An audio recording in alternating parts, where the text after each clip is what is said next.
हरे कृष्णा। आप सभी को इंदिरा एकादशी की मंगल शुभकामनाएं। भगवान श्री हरि विष्णु की कृपा सदैव आप और आपके समस्त परिवार पर बनी रहे।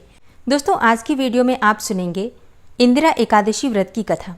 और अगर आप इंदिरा एकादशी व्रत के संपूर्ण नियम, पूजा विधि और पारण के शुभ मुहूर्त के विषय में जानना चाहते हैं तो आज की वीडियो को अंत तक जरूर देखिए। किस प्रकार से इस एकादशी का संपूर्ण फल आप अपने पितरों को समर्पित कर सकते हैं, इस व्रत का प्रारंभ किस प्रकार से करना है और समापन किस प्रकार से करना है, ये सारी जानकारी आपको वीडियो के अंत में मिल जाएगी। लेकिन सबसे पहले आप सुनेंगे इंदिरा एकादशी व्रत की कथा। इंदिरा एकादशी व्रत की पौराणिक कथा के अनुसार एक बार धर्मराज युधिष्ठिर भगवान श्री कृष्ण से कहने लगे कि हे भगवान, आश्विन मास की कृष्ण पक्ष की एकादशी का नाम क्या है और इस एकादशी की विधि तथा इसका फल क्या है, सो कृपा करके कहिए। भगवान श्री कृष्ण कहने लगे कि इस एकादशी का नाम इंदिरा एकादशी है। हे राजन, यह एकादशी पापों को नष्ट करने वाली तथा पितरों को अधोगति से मुक्ति देने वाली होती है। हे राजन, ध्यानपूर्वक इसकी कथा सुनो। इसके सुनने मात्र से ही वाजपेय यज्ञ का फल मिल जाता है। प्राचीन काल में सतयुग के समय में महिष्मती नाम की एक नगरी में इंद्रसेन नाम का एक प्रतापी राजा धर्मपूर्वक अपनी प्रजा का पालन करते हुए शासन करता था। वह राजा पुत्र, पौत्र और धन आदि से संपन्न और भगवान विष्णु का परम भक्त था। एक दिन जब राजा सुखपूर्वक अपनी सभा में बैठा था तो आकाश मार्ग से महर्षि नारद उतरकर उसकी सभा में आए। राजा उन्हें देखते ही हाथ जोड़कर खड़ा हो गया और विधि पूर्वक आसन और अर्घ्य दिया। सुखपूर्वक बैठने के बाद मुनि ने राजा से पूछा कि हे राजन, आपके सातों अंग कुशल पूर्वक तो हैं, तुम्हारी बुद्धि धर्म में और तुम्हारा मन विष्णु भक्ति में तो रहता है। देवर्षि नारद की ऐसी बातें सुनकर राजा ने कहा, हे महर्षि, आपकी कृपा से मेरे राज्य में सब कुछ कुशल है तथा मेरे यहाँ यज्ञ कर्मादि सुकृत हो रहे हैं। आप कृपा करके अपने आगमन का कारण कहिए। तब ऋषि कहने लगे कि हे राजन, आप आश्चर्य देने वाले मेरे इन वचनों को सुनो। मैं एक समय ब्रह्मलोक से यमलोक को गया। वहाँ श्रद्धापूर्वक यमराज से पूजित होकर मैंने धर्मशील और सत्यवान धर्मराज की प्रशंसा की। उसी धर्मराज की सभा में महान ज्ञानी और धर्मात्मा तुम्हारे पिता को एकादशी का व्रत भंग होने के कारण देखा। उन्होंने संदेशा दिया, सो मैं तुम्हें कहता हूँ। उन्होंने कहा कि पूर्व जन्म में कोई विघ्न हो जाने के कारण मैं यमराज के निकट रह रहा हूँ। सो हे पुत्र, यदि तुम आश्विन मास की कृष्ण पक्ष की इंदिरा एकादशी का व्रत मेरे निमित्त करो तो मुझे स्वर्ग की प्राप्ति हो सकती है। इतना सुनकर राजा कहने लगा कि हे महर्षि, आप इस व्रत की विधि मुझसे कहिए। नारद जी कहने लगे, आश्विन मास की कृष्ण पक्ष की दशमी तिथि के दिन प्रातःकाल श्रद्धापूर्वक स्नान आदि से निवृत्त होकर पुनः दोपहर को नदी में जाकर स्नान करें। फिर श्रद्धापूर्वक पितरों का श्राद्ध करें और एक बार भोजन करें। प्रातःकाल होने पर एकादशी के दिन दातून आदि करके स्नान करें। फिर व्रत के नियमों को भक्तिपूर्वक ग्रहण करता हुआ प्रतिज्ञा करें कि मैं आज संपूर्ण भोगों को त्याग कर निराहार एकादशी का व्रत करूंगा। हे अच्युत, हे पुंडरीकाक्ष, मैं आपकी शरण में हूँ, आप मेरी रक्षा कीजिए। इस प्रकार नियम पूर्वक शालिग्राम की मूर्ति के आगे विधि पूर्वक श्राद्ध करके योग्य ब्राह्मणों को फलाहार का भोजन कराएं और दक्षिणा दें। पितरों के श्राद्ध से जो बच जाए उसको सूंघ कर गौ को दें तथा धूप, दीप, गंध, पुष्प, नैवेद्य आदि सब सामग्री से ऋषिकेश भगवान का पूजन करें और एकादशी की रात्रि में भगवान के निकट जागरण करें। इसके पश्चात द्वादशी के दिन प्रातःकाल होने पर भगवान का पूजन करके ब्राह्मणों को भोजन कराएं और दक्षिणा दें। फिर भाई, बंधुओं, स्त्री और पुत्र सहित आप भी मौन होकर भोजन करें। नारद जी कहने लगे कि हे राजन, इस विधि से यदि तुम आलस्य रहित होकर इस एकादशी का व्रत करोगे तो तुम्हारे पिता अवश्य ही स्वर्गलोक को जाएंगे। इतना कहकर नारद जी अंतर्ध्यान हो गए। नारद जी के कथनानुसार राजा द्वारा अपने बंधु बांधवों तथा दासों सहित व्रत करने से आकाश से पुष्प वर्षा हुई और उस राजा का पिता गरुड़ पर चढ़कर विष्णुलोक को गया और राजा इंद्रसेन भी एकादशी के व्रत के प्रभाव से निष्कंटक राज्य करके अंत में अपने पुत्र को सिंहासन पर बैठाकर स्वर्गलोक को गया। भगवान श्री कृष्ण कहते हैं, हे युधिष्ठिर, यह इंदिरा एकादशी के व्रत का महात्म्य मैंने जो तुमसे कहा है, इसके पढ़ने और सुनने से मनुष्य सब पापों से छूट जाते हैं और सब प्रकार के भोगों को भोग कर अंत में वैकुंठ को प्राप्त होते हैं। और अब आप सुनेंगे एकादशी माता की कथा। एकादशी का व्रत एकादशी माता की कथा सुने बिना अधूरा ही माना जाता है, इसलिए पूरे श्रद्धा भाव से एकादशी माता की कथा भी जरूर सुननी चाहिए। एकादशी माता की कथा के अनुसार मुर नामक एक दैत्य था। रावण और कंस की तरह वो भी बड़ा आतंक मचाता था और स्वर्ग में देवों सहित सभी को पीड़ा देता था। सब लोग उससे रक्षा मांगकर श्रीमन नारायण की शरण में गए। भगवान ने कहा, मैं उसे संभालता हूँ, तुम चिंता मत करो। सभी देवताओं को आश्वासन देकर भगवान मुर के साथ युद्ध करने लगे, लेकिन अपनी सारी शारीरिक शक्ति लगाकर भी भगवान विष्णु कुछ नहीं कर सके। भगवान को युद्ध के मैदान से पलायन करना पड़ा। तब वे हिमालय की एक गुफा में जाकर छुप गए। मुर भी उनका पीछा करते हुए वहीं पहुंच गया। भगवान ने ध्यान करना शुरू किया और उनके मन से एक शक्ति उत्पन्न की, उनकी मानसिक शक्ति, और इस शक्ति ने बाहर आकर मुर को अपनी तलवार से मार डाला। हम जानते हैं कि शरीर में 10 इंद्रियां हैं, 5 ज्ञानेंद्रिय और 5 कर्मेंद्रिय। 11वीं इंद्रिय है मन। संस्कृत में एकादशी का अर्थ है 11। चूंकि यह देवी उनके मन अर्थात भगवान की 11वीं इंद्रिय से निकली थी, इसलिए भगवान ने उन्हें एकादशी के नाम से पुकारा। एकादशी माता की उत्पत्ति का दिन उनके नाम से ही जाना जाने लगा। माता एकादशी के अंतिम चरण के दौरान उत्पन्न हुई थी, इसलिए इसे जयंती कहते हैं, और उन्होंने द्वादशी के पहले चरण के दौरान दैत्य को मार डाला था, इसे स्मरंती कहते हैं। अब एकादशी के दिन व्रत क्यों करना चाहिए, भोजन क्यों नहीं करना चाहिए, तो इस बारे में भगवान ने घोषणा की कि एकादशी के दौरान देवी के इस महान कार्य के कारण पूरे जगत में कोई भी पाप नहीं रहेगा। लेकिन पाप तो पहले से ही है। जब उसने यह सुना तो पाप पुरुष आश्रय की तलाश में इधर उधर भागने लगा। एकादशी के दौरान वह कहाँ रहेगा? वह जहाँ भी गया सभी ने उसे आश्रय देने से इनकार कर दिया। तब अंत में भोजन अर्थात अन्न एकादशी के दौरान उसे आश्रय देने के लिए सहमत हो गया। इसके बारे में एक श्लोक है, यानि कानि च पापानि ब्रह्महत्यादिकानि च अन्नमाश्रित्य सर्वाणि तिष्ठन्ति हरिवासरे अघम स केवलम भुंक्ते यो भुंक्ते हरिवासरे। तो एकादशी के दौरान सभी पाप भोजन में ही आश्रय लेते हैं, और जो कोई मनुष्य इस दौरान यानी एकादशी के दौरान भोजन करता है, ये पाप उस व्यक्ति में प्रवेश करेंगे और रोग, समस्या, हानि, परेशानी इत्यादि बन जाएंगे।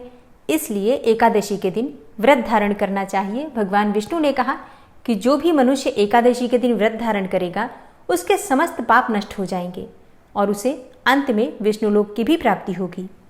एकादशी को विष्णु भगवान की कन्या भी कहा जाता है, क्योंकि वह भगवान की मानस पुत्री हैं। उनकी मूर्ति पुरी जगन्नाथ मंदिर और द्वारका धाम में भी है।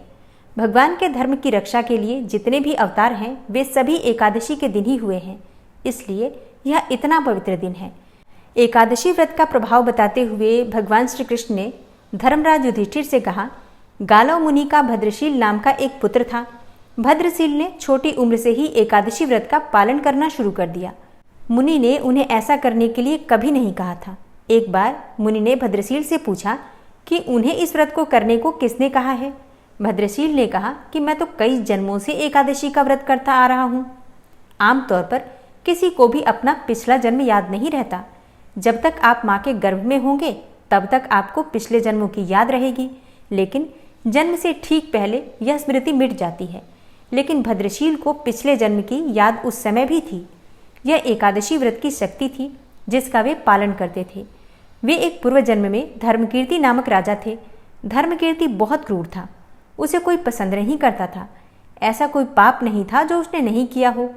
एक बार वह अपने सैनिकों के साथ शिकार पर गया। उसने एक हिरण को देखा और अपने सैनिकों को उस हिरण को चारों ओर से घेरने के लिए कहा। राजा ने कहा कि जो भी उस हिरण को भागने देगा उसका पूरा परिवार मार डाला जाएगा। हिरण ने यह सुना और सोचा, बेचारे सैनिक, मैं उनमें से किसी को कुछ भी नहीं होने दूंगा। हिरण राजा के पास से निकल भागा। राजा ने हिरण का पीछा किया। सूर्यास्त होते राजा एक घने जंगल के अंदर फंस गया। हिरण कहीं दिखाई नहीं दे रहा था। राजा ने एक पेड़ के नीचे रात बिताई। उसने दिन भर में कुछ भी नहीं खाया था। उसे चारों ओर से खतरनाक जानवरों के गुर्राने की आवाज़ भी सुनाई दे रही थी। वह सो भी नहीं सका। राजा ने डर से श्रीहरि परमात्मा से प्रार्थना करना शुरू कर दिया। फिर सुबह होते ही उसकी मृत्यु हो गई। यमदूत आए और उसे यमराज के पास ले गए। यमराज ने पूछा, तुम लोग इन्हें यहाँ क्यों लाए हो? इनका स्थान तो वैकुंठ में भगवान महाविष्णु के बगल में है। यमदूतों ने यमराज से कहा, लेकिन राजन, यह तो महापापी है। यमराज बोला, नहीं, वह सब चला गया है, ये अब बिल्कुल पवित्र है। जिस दिन इसकी मृत्यु हुई वह एकादशी थी। उन्होंने दिन भर उपवास किया और रात में जागते हुए श्रीहरि का स्मरण किया। उनके सारे पाप दूर हो गए, ये पवित्र हो गए। तब यमराज ने स्वयं एक स्वर्ण रथ बुलवाया और राजा को वैकुंठ भेज दिया। इसके बाद जब लोगों को इस बारे में पृथ्वी पर पता चला तो वे सभी एकादशी का पालन करने के लिए और अधिक उत्साहित हो गए। पितरों के लिए एकादशी कृष्ण पक्ष की विशेष रूप से महत्वपूर्ण होती है। श्राद्ध करने के लिए ये दिन अच्छा होता है। यदि किसी कारणवश आप मृत्यु की तिथि पर श्राद्ध नहीं कर पाते तो अगली कृष्ण पक्ष की एकादशी को कर सकते हैं। पितृलोक में कृष्ण पक्ष दिन का समय होता है। पितृलोक में एक दिन की अवधि 15 मानव दिन और रात की अवधि भी 15 मानव दिन होती है। उनके लिए दिन पृथ्वी पर कृष्ण पक्ष के 15 दिनों का है। जब तक एकादशी होती है तब तक उनके लिए दिन का 2/3 भाग समाप्त हो जाता है। दोपहर 2 बजे के करीब, जो कि उनके खाने का समय होता है, पृथ्वी पर कृष्ण पक्ष की एकादशी का वो समय जब पितृलोक में पितरों का भोजन होता है। उन्हें वहां भोजन और पानी देने का यह उत्तम समय होता है। इसलिए इंदिरा एकादशी पर, जो कि आश्विन मास के कृष्ण पक्ष में आती है, पितरों के निमित्त श्राद्ध कर्म करने से, पितरों का तर्पण करने से पितरों की आत्माएं तृप्त होती हैं और उन्हें मोक्ष की प्राप्ति हो जाती है। यमलोक की यातना से उन्हें मुक्ति मिल जाती है। तो प्रेम से बोलिए एकादशी माता की जय। एकादशी के दिन भगवान श्री हरि विष्णु की कृपा की प्राप्ति के लिए श्रीमद् भगवद गीता का पाठ पढ़ना चाहिए या फिर सुनना चाहिए, विशेषकर श्रीमद् भगवद गीता का 11वां अध्याय। तो आज आप सुनने वाले हैं श्रीमद् भगवद गीता का 11वां अध्याय। भगवान श्री कृष्ण का ध्यान कीजिए और अपने हृदय में उन्हें विराजमान करके ओम नमो भगवते वासुदेवाय नमः इस मंत्र का उच्चारण कीजिए। फिर पूरे भक्तिभाव से इस पाठ का श्रवण करते हैं। अर्जुन ने कहा, हे भगवान, मुझ पर कृपा करके गुप्त आध्यात्म विषयक वचन जो आपने मुझसे कहे उससे मेरा मोह दूर हो गया। हे कमल नेत्र, मैंने जीव की उत्पत्ति, नाश और आपका अक्षय महात्मा आपके मुखारविंद से विस्तार पूर्वक सुना। हे पुरुषोत्तम, हे परमेश्वर, आपने जैसा वर्णन किया आपका वह रूप देखने की मेरी बड़ी प्रबल इच्छा है। तो हे योगेश्वर, हे मधुसूदन, आप यदि मुझे उसको देखने योग्य समझें तो अपना वह अव्यय रूप भी मुझे दिखाइए। श्री भगवान ने कहा, हे पार्थ, नाना प्रकार के, नाना वर्णों के और नाना आकार में मेरे शत शत सहस्त्र सहस्त्र रूपों को देखो। हे भारत, तुम वसु, रुद्र, अश्विनी कुमार, मरुदगण और पहले कभी न देखे थे ऐसे आश्चर्य देखो। हे गुणाकेश, चराचर सहित यह जगत तथा जो देखना चाहो तुम यहाँ मेरी देह में देख लो, परंतु इन नेत्रों से तुम मुझे नहीं देख सकोगे, इसलिए मैं तुमको दिव्य नेत्र देता हूँ, उनसे मेरा दिव्य रूप देखो। संजय ने धृतराष्ट्र से कहा कि हे राजन, इस प्रकार श्री कृष्णचंद्र जी ने अर्जुन से कहा और दिव्य दृष्टि देकर अपना अलौकिक रूप दिखाया। उस विश्वरूप के अनेकों मुख, नेत्र और अद्भुत दृश्य थे और उसमें अनेकों सुंदर सुंदर आभूषण और आयुध सुसज्जित थे। देह पर दिव्य गंध और वस्त्र लगे थे। उस समस्त आश्चर्य में अनंत देव के सब और मुख दिखाई देते थे।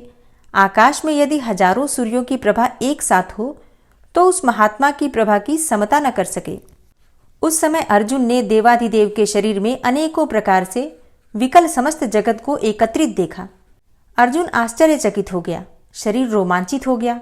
उसने शीश नवाकर हाथ जोड़कर कहा, हे देव, तुम्हारी देह में सब दोष, भिन्न भिन्न प्राणियों के समुदाय, कमलासन पर बैठे हुए देवताओं के ईश ब्रह्मा, संपूर्ण ऋषि और दिव्य सर्पों को मैं देखता हूँ। हे विश्वेश्वर, तुम्हारे अनेकों भुज, अनेकों उदर, अनेकों मुख, अनेकों नेत्र हैं। तुम्हारा रूप अनंत है। तुम्हारे अंत तथा आदि को मैं नहीं देखता, किंतु समस्त विश्व में तुम्हारा रूप देखता हूँ। तुमको किरीट युक्त गदा, चक्रधारे चारों ओर से दे दीप्यमान, तेजो राशि सर्वत्र चमकते हुए अग्नि तथा सूर्य के भांति प्रकाशवान, दुर्निरीक्ष और अपरंपार देख रहा हूँ। मेरे मत से तुम ही ब्रह्म, जानने की वस्तु, विश्व के महान आधार, नित्य सनातन, धर्म के रक्षक, पुराण पुरुष हो। मैं आपको आदि मध्य तथा अंत से रहित अनंत शक्ति, अनंत भुज चंद्र, सूर्य नेत्र, जिसके कांतिमान अग्नि के सदृश मुख वाला, अपने तेज से इस संपूर्ण संसार को तपते हुए देख रहा हूँ। हे महात्मन, पृथ्वी और आकाश के मध्य की वह अनंत और संपूर्ण दिशाएं आपसे व्याप्त हो रही हैं। आपके इस अद्भुत और उग्र रूप को देखकर तीनों लोग भयभीत हो रहे हैं। यह देवताओं के समूह तुम्हारी शरण में आ रहे हैं। उनमें कितने ही भयभीत होकर हाथ जोड़कर तुम्हारी प्रार्थना कर रहे हैं। महर्षियों और सिद्धों का समूह स्वस्ति कहकर नाना प्रकार से तुम्हारी प्रशंसा कर रहा है। रुद्र, आदित्य, वसु, साध्य, विश्वदेव, अश्विनी, मारुत पिता, गंधर्व, यक्ष, असुर, सिद्ध और इनके संग विस्मित होकर आपकी ओर देख रहे हैं। हे महाबाहो, अनेकों नेत्र, बहुजांग, पेट, कराल, दंत युक्त तुम्हारा यह विशाल रूप देखकर सब अत्यंत भयभीत हो रहे हैं और मैं भी घबरा रहा हूं। आकाश तक पहुंचे हुए प्रकाशमान और अनेकों वर्ष से फैलाए हुए मुख के जलने वाले विशाल नेत्रयुक्त तुमको देखकर हे विष्णु, मेरा जी घबरा रहा है। मुझसे धैर्य धरा नहीं जाता और चित्त स्थिर नहीं होता। हे देवेश, हे जगन निवास, भयंकर दाढ़ों वाले और कालाग्नि के सदृश आपके मुखों को देखकर मुझे दिशाएं नहीं सूझती, मैं शांति नहीं पाता, इसलिए मुझ पर दया करो। धृतराष्ट्र के दुर्योधन आदि पुत्र अपने साथ राजाओं और भीष्म, द्रोण और कर्ण तथा हमारी ओर के मुख्य मुख्य योद्धा बड़ी बड़ी दाढ़ों से युक्त विकराल आपके मुख में प्रवेश कर रहे हैं और उनमें कितने लोग आपके दांतों से दबकर ऐसे दिखाई देते हैं मानो उनका शरीर चूर्ण हो गया हो। जैसे नदियों की अनेकों जलधाराएं समुद्र की ओर बहती हैं, वैसे ये मनुष्य लोक के वीर आपके मुखों में प्रवेश कर रहे हैं। अग्नि में पतंग की तरह सब लोग भी अपने नाश के लिए आपके मुख में बड़ी तेजी से प्रवेश कर रहे हैं। हे विष्णु, जलते हुए मुखों से चारों ओर से सब वीरों को निगलकर आप जीभ चाट रहे हैं। आपकी तीक्ष्ण प्रभाएं समस्त संसार को तेज से व्याप्त करके तृप्त हो रही हैं। यह भयानक रूपधारी कौन है, यह मुझसे कहो। हे देववर, आपको नमस्कार है, मुझ पर प्रसन्न हो। हे जगतकर्ता आदि पुरुष, आपको जानने की मैं इच्छा रखता हूँ, क्योंकि आपकी यह प्रवृत्ति मेरी समझ में नहीं आती है। श्री भगवान बोले, संसार का नाश करने वाला मैं उग्रकाल हूँ, सबका संहार करने के लिए आया हूँ।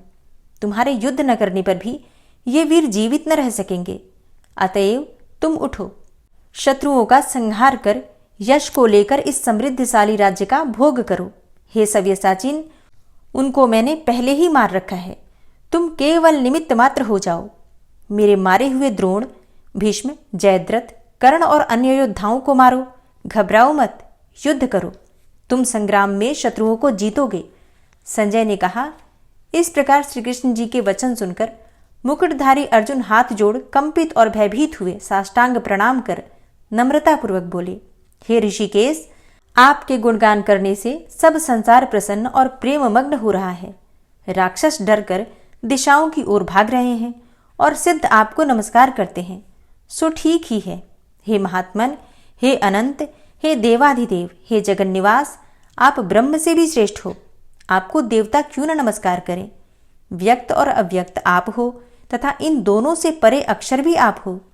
हे अनंत, आप आदिदेव हो, पुरातन पुरुष हो, विश्व के परम आधार हो, ज्ञाता और ज्ञेय हो, श्रेष्ठ स्थान आप हो, विश्व का विस्तार करने वाले भी आप ही हो। आप वायु, यम, अग्नि, वरुण, चंद्र, ब्रह्मा और ब्रह्मा जी के भी पिता हो, आपको नमस्कार है और बार बार आप ही को नमस्कार है। हे सर्वस्वरूप, आप अनंत वीर्यवान तथा अतुल पराक्रमी हो, आप जगत में व्याप्त हो, इसलिए स्वरूप हो। तुम्हारी महिमा को न जानकर मैंने तुमको अपना मित्र मानकर हे कृष्ण, हे सखे, ऐसे जो तिरस्कार से कहा, सो प्रमाद से अथवा स्नेह से हे अच्युत, तुमसे इन बोलों की क्षमा मांगता हूँ, जो कि परिहास से विहार, सोने, बैठने और भोजन के समय अकेले अथवा मित्रों के मध्य में तुम्हारा कभी अपमान किया है। तुम इस स्थावर जंगम रूप से पिता, पूज्य और महान गुरु हो, त्रिलोकी में भी तुम्हारे समान कोई नहीं है, तुमसे अधिक अतुल प्रभाव कहाँ से होगा। इसलिए हे ईश, तुमको शीश झुकाकर प्रणाम करता हूँ, मुझ पर कृपा करो। हे देव, जैसे पिता पुत्र के, मित्र मित्र के और प्रिय प्रिया के अपराध क्षमा करता है, वैसे ही तुम मेरे अपराध क्षमा करो। हे देव, पहले कभी नहीं देखा ऐसा आपका रूप देखकर मैं प्रसन्न हूँ और भय से मेरा मन व्याकुल भी है, इसलिए वही पहला रूप मुझे दिखाओ। और हे देवेश, हे जगन्निवास, आप प्रसन्न हो। हे सहस्त्रबाहु, हे विश्वमूर्ति, मैं फिर आपको वही किरीट, गदा, औश्र, हाथ में चक्र धारण किए हुए देखना चाहता हूँ। तब श्री कृष्ण भगवान ने कहा, हे अर्जुन, मैंने प्रसन्न होकर यह तेजोमय, अनंत, आद्य और विश्वरूप अपने योग के प्रभाव से तुमको दिखलाया है, जिसको तुम्हारे अतिरिक्त पहले किसी ने नहीं देखा था। हे पांडवों में श्रेष्ठ, मनुष्य लोक में तुम्हारे सिवाय कोई वेदों के अध्ययन, दान, अग्निहोत्र आदि और घोर तप करके भी यह रूप धारण किए मुझको नहीं देख सकता। मेरा ऐसा भयानक रूप देखकर तुम व्याकुल और मूढ़ न हो। भय त्याग कर प्रसन्न चित्त होकर फिर तुम मेरा वही रूप देखो। संजय ने कहा। इतना कहकर श्री कृष्ण जी ने फिर से चतुर्भुज रूप दिखलाया और सौम्य रूप धारण करके महात्मा ने अर्जुन को धीरज बंधाया। अर्जुन ने कहा, हे जनार्दन, आपके सौम्य दिव्य मंगल रूप को देखकर अब मैं प्रसन्न चित्त होकर स्वस्थता को प्राप्त हुआ। श्री कृष्ण जी बोले, हे अर्जुन, जो मेरा यह विश्वलय रूप तुमने देखा है, इसका दर्शन संभव नहीं है। देवता भी इस लय के दर्शन की आकांक्षा करते हैं। हे अर्जुन, जैसा मेरा लय तुमने देखा है, ऐसे लय को वेदाध्ययन, तप व यज्ञ आदि कर्म द्वारा देखना भी असंभव है। हे अर्जुन, हे परंतप, मेरा जो विश्वलय है, इसको मनुष्य अनन्य भक्ति के द्वारा जान सकते हैं और तत्व ज्ञान द्वारा इसमें लीन हो सकते हैं। हे अर्जुन, जो कोई मनुष्य मेरी ही भक्ति के लिए कर्म करते हैं, मुझे सर्वोत्तम मानते हैं, मुझ में भक्ति रखते हैं, सांसारिक संगी से मुख मोड़ चुके हैं, संपूर्ण प्राणी मात्र से वैर त्याग चुके होते हैं, वे ही मुझको प्राप्त हो सकते हैं। प्रेम से बोलिए, जगत गुरु भगवान श्री कृष्ण की जय, परम भक्त अर्जुन की जय। और अब आप सुनेंगे श्री नारायण कवच। श्री नारायण कवच। भगवान श्री हरि गरुड़ जी की पीठ पर अपने चरण कमल रखे हुए हैं। अणिमा आदि 8 सिद्धियां उनकी सेवा कर रही हैं और 8 हाथों में शंख, चक्र, ढाल, तलवार, गदा, बाण, धनुष और पाश अर्थात फंदा धारण किए हुए हैं। वे ही ओमकार स्वरूप प्रभु सब प्रकार से सब ओर से मेरी रक्षा करें। मत्स्य मूर्ति भगवान जल के भीतर जल तंतुओं से और वरुण के पास से मेरी रक्षा करें। माया से ब्रह्मचारी रूप धारण करने वाले वामन भगवान स्थल पर और विश्वरूप श्री त्रिविक्रम भगवान आकाश में मेरी रक्षा करें।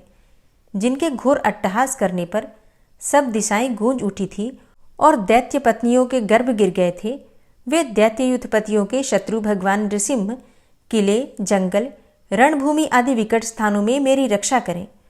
अपनी दाढ़ों पर पृथ्वी को उठा लेने वाले यज्ञ मूर्ति वाराह भगवान मार्ग में, परशुराम जी पर्वतों के शिखरों पर और लक्ष्मण जी के सहित भरत के बड़े भाई भगवान रामचंद्र प्रवास के समय मेरी रक्षा करें। भगवान नारायण मारण, मोहन आदि भयंकर अभिचारों और सब प्रकार के प्रमादों से मेरी रक्षा करें। ऋषि श्रेष्ठ नर गर्व से, योगेश्वर भगवान दत्तात्रेय योग के विघ्नों से और त्रिगुणाधिपति भगवान कपिल कर्म बंधन से मेरी रक्षा करें। परम ऋषि सनत कुमार कामदेव से, हयग्रीव भगवान मार्ग में चलते समय देव मूर्तियों को नमस्कार आदि न करने के अपराध से और देवर्षि नारद सेवा अपराधों से और भगवान कच्छप सब प्रकार के नरकों से मेरी रक्षा करें। भगवान धन्वंतरी कुपथ्य से, जितेंद्र भगवान ऋषभदेव सुख दुख आदि भयदायक द्वंद्वों से, यज्ञ भगवान लोकापवाद से और बलराम जी मनुष्यकृत कष्टों से और श्री शेष जी क्रोधवश नामक सर्पों के गणों से मेरी रक्षा करें। भगवान श्री कृष्ण द्वैपायन व्यास जी अज्ञान से तथा बुद्धदेव पाखंडियों से और प्रमाद से मेरी रक्षा करें। धर्म रक्षा करने वाले महान अवतार धारण करने वाले भगवान कल्कि पाप बहुल कलिकाल के दोषों से मेरी रक्षा करें। प्रातःकाल भगवान केशव अपनी गदा लेकर, कुछ दिन चढ़ जाने पर भगवान गोविंद अपनी बांसुरी लेकर और दोपहर के पहले भगवान नारायण अपनी तीक्ष्ण शक्ति लेकर और दोपहर को भगवान विष्णु चक्रराज सुदर्शन लेकर मेरी रक्षा करें। तीसरे पहर में भगवान मधुसूदन अपना प्रचंड धनुष लेकर मेरी रक्षा करें और सायंकाल में ब्रह्मा आदि त्रिमूर्तिधारी माधव, सूर्यास्त के बाद ऋषिकेश, अर्धरात्रि के पूर्व तथा अर्धरात्रि के समय अकेले भगवान पद्मनाभ मेरी रक्षा करें। रात्रि के पिछले प्रहर में श्रीवत्स लांछन श्रीहरि, उषा काल में खड्गधारी भगवान जनार्दन और सूर्योदय से पूर्व श्री दामोदर और संपूर्ण संध्याओं में काल मूर्ति भगवान विश्वेश्वर मेरी रक्षा करें। हे सुदर्शन, आपका आकार चक्र रथ के पहिए की तरह है। आपके किनारे का भाग प्रलयकालीन अग्नि के समान अत्यंत तीव्र है। आप भगवान की प्रेरणा से सबोर घूमते रहते हैं। जैसे आग वायु की सहायता से सूखे घास फूस जला डालती है, वैसे ही आप हमारी शत्रु सेना को शीघ्र से जला दीजिए, जला दीजिए। हे कौमुद की गदा, आपसे छूटने वाली चिंगारियों का स्पर्श वज्र के समान असह्य है। आप भगवान अजित की प्रिया हैं और मैं उनका सेवक हूँ। इसलिए आप कुष्मांड, विनायक, यक्ष, राक्षस, भूत और प्रेत आदि ग्रहों को अभी कुचल डालिए तथा मेरे शत्रुओं को चूर चूर कर दीजिए। हे शंखश्रेष्ठ, आप भगवान श्री कृष्ण के फूंकने से भयंकर शब्द करके मेरे शत्रुओं का दिल दहला दीजिए एवं यातुधान, प्रमथ, प्रेत, मातृका, पिशाच तथा ब्रह्म राक्षस आदि भयावने प्राणियों को यहाँ से तुरंत भगा दीजिए। भगवान की श्रेष्ठ तलवार, आपकी धार बहुत तीक्ष्ण है। आप भगवान की प्रेरणा से मेरे शत्रुओं को छिन्न भिन्न कर दीजिए। भगवान की प्यारी ढाल, आप में सैकड़ों चंद्राकार मंडल है। आप पाप दृष्टि, पापात्मा शत्रुओं की आंखें बंद कर दीजिए और उन्हें सदा के लिए अंधा बना दीजिए।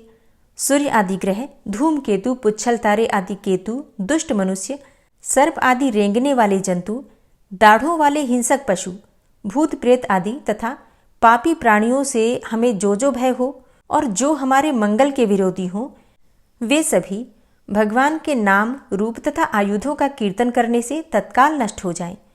बृहद, रथंतर आदि सामवेदीय स्तोत्रों से जिनकी स्तुति की जाती है, वे वेद मूर्ति भगवान गरुड़ और विश्वक्सेन जी अपने नामोच्चारण के प्रभाव से हमें सब प्रकार की विपत्तियों से बचाएं।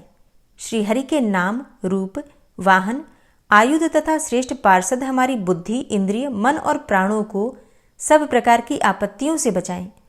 जितना भी कार्य अथवा कारण रूप जगत है वह वास्तव में भगवान ही है। इस सत्य के प्रभाव से हमारे सारे उपद्रव नष्ट हो जाएं। जो लोग ब्रह्म और आत्मा की एकता का अनुभव कर चुके हैं, उनकी दृष्टि में भगवान का स्वरूप समस्त विकल्पों से रहित है, भेदों से रहित है। फिर भी वे अपनी माया शक्ति के द्वारा भूषण, आयुध और रूप नामक शक्तियों को धारण करते हैं। यह बात निश्चित रूप से सत्य है।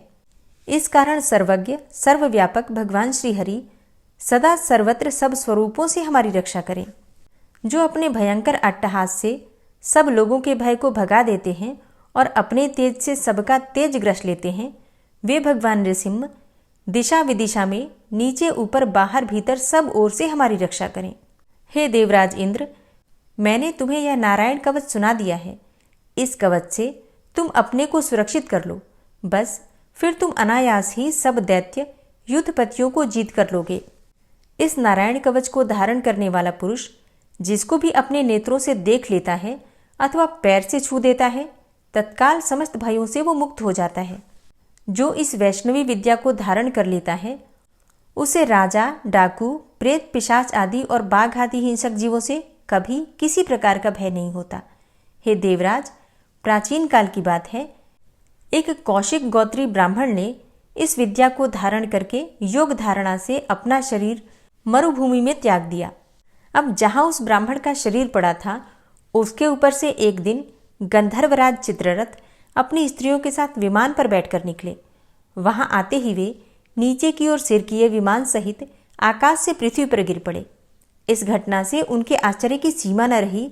जब उन्हें बालखिल्य मुनियों ने बतलाया कि यह नारायण कवच धारण करने का प्रभाव है, तब उन्होंने उस ब्राह्मण देव की हड्डियों को ले जाकर पूर्ववाहिनी सरस्वती नदी में प्रवाहित कर दिया और फिर स्नान करके वे अपने लोक को चले गए।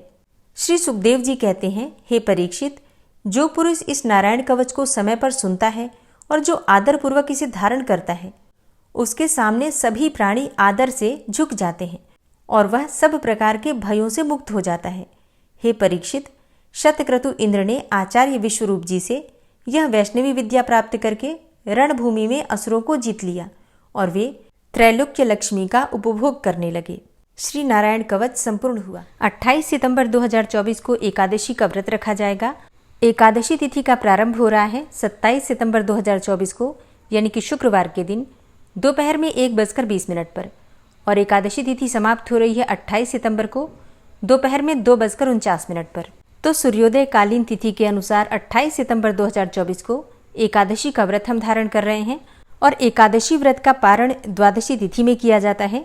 तो द्वादशी तिथि प्रारंभ हो रही है 28 सितंबर को दोपहर में 2:50 पर और समाप्त हो रही है 29 सितंबर को शाम को 4:47 पर। पारण का शुभ मुहूर्त 29 सितंबर को सुबह 6:12 से सुबह 8:35 के बीच में है। इसी शुभ मुहूर्त में आपको अपना व्रत खोलना है। अब जैसे कई भक्तों के प्रश्न आए हैं कि हमारे यहाँ ब्राह्मण भोज उस दिन है और 8:35 तक अगर ब्राह्मण भोजन करते हैं तो हम पारण कब करें, या फिर शुभ मुहूर्त में पारण हम किस प्रकार से करें। तो देखिए, ऐसे में फिर आपको ये ध्यान रखना है कि द्वादशी तिथि समाप्त होने से पहले आपके व्रत का पारण हो जाए। अब द्वादशी तिथि शाम को 4:47 पर समाप्त हो रही है। ऐसे में आप सुबह 11 बजे तक पारण कर सकते हैं। उसके बाद फिर दोपहर हो जाती है, तो इस समय आपको अपना व्रत नहीं खोलना है। फिर आप 2 बजे के बाद 4:47 से पहले, मतलब 2 बजे से 4:47 के बीच में अपना व्रत खोल सकते हैं। ठीक है, मतलब देखिए, बहुत सारे घरों में पितरों का तर्पण हो रहा है या फिर और भी बहुत सारी चीज़ें हो रही हैं। तो अगर आपको उस समय नहीं मिल पाता है, शुभ मुहूर्त में पारण नहीं कर पाते हैं, तो ऐसे में भी आपको इतना ध्यान जरूर रखना है कि द्वादशी तिथि समाप्त हो इससे पहले आपका व्रत खुल जाए, व्रत का पारण हो जाए। ठीक है, बस इतना ध्यान रखिए। और अब जानते हैं कि एकादशी व्रत के दिन किस प्रकार से हम अपने पितरों को अपने व्रत का संपूर्ण फल प्रदान करें। इसके लिए संकल्प करने की और समापन करने की विधि क्या होगी। सुबह जल्दी उठकर, मतलब ब्रह्म मुहूर्त में उठकर स्नान कर लीजिए। इसके बाद साफ स्वच्छ वस्त्र धारण करके भगवान सूर्यदेव को जल दीजिए। फिर अपने घर के मंदिर में भगवान श्री हरि विष्णु की विधि विधान से पूजा कीजिए। और अब बात करें संकल्प की, तो जब आप सुबह भगवान श्री विष्णु की पूजा करेंगे तो उनके सामने शुद्ध घी का दीपक पहले जलाइए। फिर उसके बाद से अपने हाथ में जल और पुष्प लेकर संकल्प लीजिए। एक सिक्का भी आप चाहे तो ले सकते हैं। भगवान श्री हरि विष्णु के सामने हाथ जोड़कर संकल्प लीजिए कि हे श्री हरि विष्णु, हे जगत के पालनहार, मैं आज इंदिरा एकादशी का व्रत धारण कर रहा हूँ या धारण कर रही हूँ। मुझ पर कृपा कीजिए कि ये व्रत मैं निर्विघ्न पूर्ण कर पाऊँ। ये व्रत मैं अपने पितरों की आत्मा की शांति के लिए, उनकी मुक्ति के लिए और उनको मोक्ष की प्राप्ति हो, इस कामना से धारण कर रही हूँ। तो इस व्रत का जो संपूर्ण शुभ फल है मेरे पितरों को प्राप्त हो, इसी कामना से मैं ये व्रत धारण कर रहा हूँ या कर रही हूँ। और हाँ, संकल्प लेने से पहले अपना नाम, अपना गोत्र और इसी के साथ जिस स्थान पर आप रह रहे हैं उस स्थान का नाम बोलिए और फिर आप प्रार्थना कीजिए संकल्प लेते हुए। तो इस प्रकार से संकल्प लिया जाता है। अब मान लीजिए कि आप अपना नाम और अपना गोत्र नहीं बोल पाते हैं, किसी भी कारणवश जैसे भूल जाते हैं, तो भी कोई बात नहीं। आपने संकल्प ले लिया कि आप अपने पितरों की आत्मा की शांति के लिए, उनकी मुक्ति के लिए, उनके ही निमित्त आप ये व्रत धारण कर रहे हैं। भगवान श्री विष्णु को समर्पित कर दीजिए। अपनी संकल्प की जो आपकी सामग्री है उनके चरणों में अर्पित कर दीजिए। इसके बाद विधि विधान से भगवान श्री विष्णु की पूजा कर लीजिए। जैसे कि भगवान श्री विष्णु का अभिषेक कर लीजिए। अगर आपके पास विग्रह हैं तो, जैसे शालिग्राम जी हो, लड्डू गोपाल जी हो, तो उनका अभिषेक करके पंचामृत से या फिर शुद्ध जल से फिर उन्हें पीले वस्त्र अर्पित करें, पीले पुष्प उन्हें अर्पित करें, फलों का भोग लगाएं और अपनी शक्ति सामर्थ्य के अनुसार भगवान श्री विष्णु की पूजा आराधना करने के बाद मंत्रों का जप कर लीजिए। किसी भी मंत्र का आप जप कर सकते हैं। ओम नमो भगवते वासुदेवाय नमः, ओम नमो नारायणाय नमः, इस प्रकार से मंत्र जप कर सकते हैं। या फिर भगवत गीता का पाठ कर सकते हैं, विष्णु सहस्त्र नाम का पाठ कर सकते हैं, गजेंद्र मोक्ष का पाठ कर सकते हैं। और पूजा पूर्ण करने के बाद भगवान श्री विष्णु की कपूर से आरती कर लीजिए। सुबह की पूजा पूर्ण करने के बाद आप फलाहार कर सकते हैं। अब जैसे कि कई भक्त हैं जो कि कहते हैं कि हम निर्जल व्रत धारण करते हैं, तो बिल्कुल आपकी अपनी इच्छा है। आप चाहें तो निर्जल भी ये व्रत धारण कर सकते हैं या फिर फलाहार और जलाहार के द्वारा भी ये व्रत धारण कर सकते हैं। अगर आप फलाहार से ये व्रत कर रहे हैं तो कोई सा भी फल खा सकते हैं, जूस पी सकते हैं, फलों का रस ले सकते हैं और दूध इत्यादि लेकर आप ये व्रत धारण कर सकते हैं। शाम के समय फिर से विधि विधान से भगवान श्री विष्णु की पूजा की जाती है, लेकिन पूरे 24 घंटे जो हम एकादशी का व्रत धारण करते हैं, भगवान श्री विष्णु के नाम का, मंत्र का स्मरण करते रहते हैं, मानसिक रूप से चलते फिरते, उठते बैठते हर समय। रात्रि में जागरण करना चाहिए और फिर अगले दिन शुभ मुहूर्त में व्रत का पारण करना चाहिए। तो अगले दिन द्वादशी तिथि के दिन प्रातःकाल जल्दी उठ जाइए, उठकर स्नान कर लीजिए। स्नान करने के बाद भगवान श्री विष्णु की पूजा करना है आपको और हाँ, भगवान सूर्यदेव को सबसे पहले जल अर्पित करना है। इसके बाद आप अपने घर के मंदिर में भगवान श्री विष्णु के सामने शुद्ध घी का दीपक जलाकर और पूजा कर लीजिए, जिस प्रकार से आपने एकादशी के दिन किया था पूजा। उसके बाद आप अपने व्रत को भगवान श्री विष्णु को समर्पित कर दीजिए। किस प्रकार से करना है आपको, जिस प्रकार से आपने संकल्प लिया था जल और पुष्प लेकर, उसी प्रकार से अपने हाथ में जल और पुष्प आपको लेना है और भगवान श्री विष्णु के सामने प्रार्थना करना है कि हे श्री हरि विष्णु, हे जगत के पालनहार, आपकी कृपा से मैंने इंदिरा एकादशी का व्रत निर्विघ्न पूर्ण किया और अब अपने संकल्प के अनुसार मैं इस व्रत का संपूर्ण फल अपने पितरों को समर्पित करता हूँ या अर्पित करता हूँ। आप इसे स्वीकार कीजिए और मेरे पितरों को मुक्ति प्रदान कीजिए। मुझे पितृदोष से, पितृ ऋण से मुक्त कीजिए। इस प्रकार से आपको प्रार्थना करने के बाद अपने हाथ में जो सामग्री है भगवान श्री विष्णु को अर्पित कर देना है। अब इसके बाद भगवान श्री विष्णु की विधि विधान से आपने पूजा करना है। फिर उसके बाद आपको शुद्ध और सात्विक भोजन बनाकर भगवान श्री विष्णु को भोग अर्पित करना है। हो सके तो ब्राह्मणों को भोजन कराइए, वैसे ज़रूर कराना चाहिए ब्राह्मणों को भोजन, लेकिन अगर आप नहीं करा पाते हैं तो ब्राह्मणों के निमित्त भोजन की कच्ची सामग्री निकाल कर रख दीजिए, दक्षिणा रख दीजिए और इसके बाद आप शुभ मुहूर्त में पारण कर लीजिए। दिन में आप जो भी सामग्री है दक्षिणा सहित आप किसी ब्राह्मण को या किसी मंदिर में किसी पुजारी को दान कर सकते हैं। किसी सुपात्र ब्राह्मण को ही दान देना चाहिए, इस बात का ध्यान रखिए। दोस्तों, शारदीय नवरात्रि कब से प्रारंभ हो रही है, कब समाप्त हो रही है, इस विषय में अगर आप जानना चाहते हैं तो चैनल पर वीडियो अपलोड हो चुकी है, ज़रूर देख लीजिए। इसके अलावा जो भी नवरात्रि व्रत से संबंधित वीडियो है वो आने ही वाली है, तो इसके लिए चैनल से जुड़े रहिए। और सर्वपितृ अमावस्या, इस विषय में भी आपको बहुत जल्दी वीडियो मिल जाएगी। उम्मीद करती हूँ आज की वीडियो आपको पसंद आई होगी। अगर वीडियो पसंद आई हो तो लाइक कीजिए, शेयर कीजिए और चैनल पर पहली बार आए हैं तो सब्सक्राइब करके बेल आइकन को ज़रूर प्रेस कर लीजिए अगर आपको आज की वीडियो अच्छी लगी हो तो। मिलती हूँ मैं आपसे अगली वीडियो में, तब तक के लिए जय श्री राधे।